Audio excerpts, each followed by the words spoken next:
360 divided by 3. എത്ര കിട്ടും നമുക്ക്? നടക്കുന്നു. ഓക്കെ, ഈ സെൻട്രൽ ആംഗിളിനെ നമ്മൾ 3 ആയിട്ട് ഡിവൈഡ് ചെയ്ത് ഈക്വൽ ആയിട്ട് 3 ആയിട്ട് ഡിവൈഡ് ചെയ്താൽ നമുക്ക് ഓരോ ആംഗിളും എത്ര കിട്ടും? 120. ഞാൻ 3 ആയിട്ട് ഡിവൈഡ് ചെയ്യാം. ഓക്കെ, ഇതിൽ ഓരോ ആംഗിളും എന്തായിരിക്കും? 120 ഡിഗ്രി ആയിരിക്കും. അപ്പൊ ഞാനിവിടെ എന്ത് ചെയ്യാൻ പോകുന്നത്? ഈ ലൈൻസ് ജോയിൻ ചെയ്യാം. അപ്പൊ നിങ്ങൾ എല്ലാവരും ഒരു പ്രൊട്രാക്ടർ എടുത്ത് ഇതുപോലെ ഒന്ന് വരച്ചേ.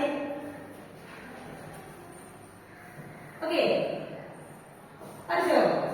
ആ, ഇങ്ങനെ വരച്ചിട്ട് ഞാനിവിടെ ഈ സൈഡ്സ് ജോയിൻ ചെയ്തു. ഓക്കെ, ഈ ഓരോ ആംഗിളും എന്തായിരിക്കും? 120. ഞാനൊരു പേര് കൊടുക്കാം. ഇത് O, ഇത് A, B, C.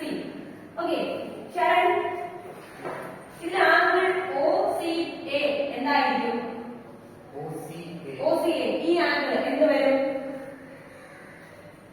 എങ്ങനെ നമുക്ക് കണ്ടുപിടിക്കാൻ ഒരു ഐഡിയ ഉണ്ടോ? ഇത് 120 ആണ്. നമുക്കറിയാം റേഡിയസ് എന്തായിരിക്കും? ഈക്വൽ ആയിരിക്കും. അപ്പൊ എന്ത് ട്രയാങ്കിൾ ആയിരിക്കും? ഐസോസെലസ് ട്രയാങ്കിൾ ആയിരിക്കും. ഐസോസെലസ് ട്രയാങ്കിളിന്റെ ഈ ആംഗിൾ എങ്ങനെ വരും? ഈക്വൽ ആയിരിക്കും. അപ്പൊ നമുക്ക് എങ്ങനെ കണ്ടുപിടിക്കാം ഈ രണ്ട് ആംഗിളിനെ? ഓക്കെ ഓക്കെ, ഇരുന്നോ. ആശയം പറയോ? 180 മൈനസ് 120 മൈനസ് 120 നമുക്ക് എന്ത് കിട്ടിയപ്പോ? സം കിട്ടി, 60 കിട്ടി. ഓക്കെ, 60 എന്ന് പറയുന്നത് രണ്ടിന്റെയും സം ആയിരിക്കും. അതിന് നമ്മൾ ഡിവൈഡ് ചെയ്യുമ്പോൾ എന്ത് കിട്ടും? ഇത് 30 കിട്ടും. Okay, very good. ഈ രണ്ട് ആംഗിൾ എന്ത് കിട്ടും? 30 ഡിഗ്രി കിട്ടും. അപ്പൊ നമുക്ക് ഇവിടെ രണ്ട് ആംഗിളും 30 ഡിഗ്രി കിട്ടി. ഇതെന്ന് പറയുന്നത് എന്തോന്നാണ്? നമുക്ക് ഇതുപോലെ എല്ലാ ആംഗിൾസും കണ്ടുപിടിക്കാൻ പറ്റും, ഇല്ലേ?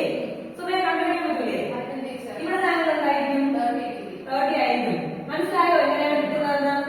ഓക്കെ, ശരൺ, ഇവിടെ ആംഗിൾ എന്തായിരിക്കും? 30 ഡിഗ്രി. ഓക്കെ, അപ്പൊ ആക്ഷൻ ഈ ബി എന്ന് പറയുന്ന ആംഗിൾ എന്തായിരിക്കും?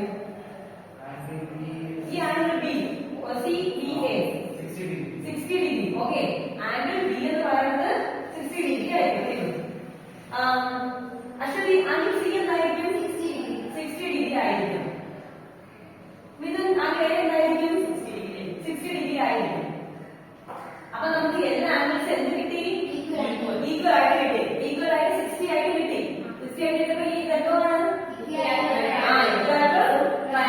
ആംഗിൾ ABC എന്ന് പറയുന്നത് ഇക്വലാറ്ററൽ ട്രയാങ്കിൾ ആണ്. അപ്പൊ ഇക്വലാറ്ററൽ ട്രയാങ്കിൾ നമുക്ക് ഒരു സർക്കിൾ അടുത്ത് ഇക്വലാറ്ററൽ ട്രയാങ്കിൾ എങ്ങനെ വരയ്ക്കാമെന്ന് മനസ്സിലായോ? ഓക്കെ, എല്ലാവരും വരച്ചു നോക്കണം. നിങ്ങൾ വീട്ടിൽ പോയി ഇത് വരച്ചിട്ട് തരണം. ഓക്കെ, മനസ്സിലായോ? ഓക്കെ.